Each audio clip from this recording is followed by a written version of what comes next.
საქმეს გადავხედე და რა ჩვენებები იყო, ვისი რა ჩვენებების განვიხილეთ და უბრალოდ დაიწყება ახლა ვიყო მოწვევის დაკითხვები. თქვენ არ მიგიწიათ? არა, ჯერ ძირითადად ჩვენება არ მიგიწია. არავინ არ არის პასუხებაში.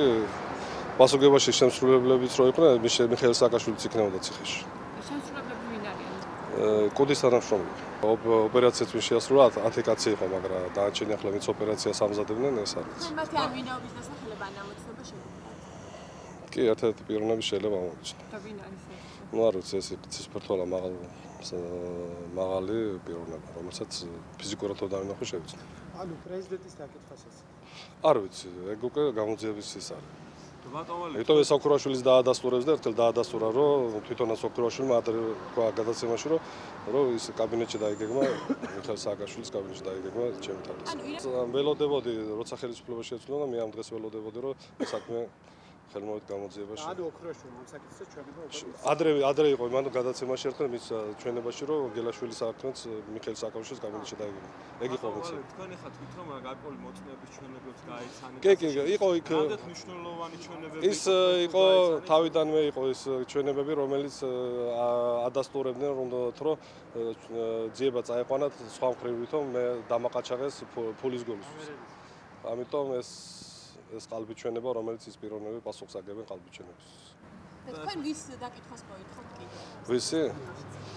თქვენი მოწმეები. კოდოა.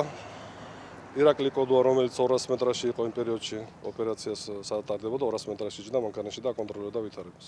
ის ვიცი რომ მიხეილ სააკაშვილის კაბინეტში იყო დაგეგმილი, ვიცი რომ ირაკლი ოქროაშვილი, ოთარ ქველიძეც იყო იმ კაბინეტში. მეოთხე პიროვნება იყო რომ მაგრამ არ ვიცი ვინ იყო იქ მეოთხე პიროვნება და ვანო მერაბიშვილი.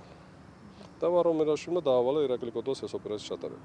მიზეზი იყო იმის დაუმორჩილებლობა რეზიდენციის შენობლების თემაზე, რომელიც ფული ქონდა გადასახდელი სახელმწიფოს, სახლი არ გადაუწერე რეზიდენციის ჩემი ყოფილი სახლი და იმის გამო იყო რომ მე არ დავემორჩილე და წავედი სახელმწიფოს წინააღმდეგ, არ მიდოდა რომ დამეთო ჩემი ქონები. საბოლოო ჯამში იმ სახლს რა ბედი ეწია? ის სახლი ახლა რეზიდენციის იმაშია, ტერიტორიაზე. არა, შემდეგში თავდასხმის შემდეგ რომ ცოცხალი გადარჩი მოხდა ფულის გადახდა. იმ შემდეგ მოხდა ფულის გადახდა, მაგრამ თქვენ გადაგიხადეთ? კი, თავდასხმის შემდეგ გადამიხადეთ, მაგრამ რეზიდენციის შენობლობის ფული დარჩა კიდე 230.000 ლარი, რომელიც სასამართლო პროცესები იყო და აღიარეს ვალი და არ გადაიხადა სახელმწიფო.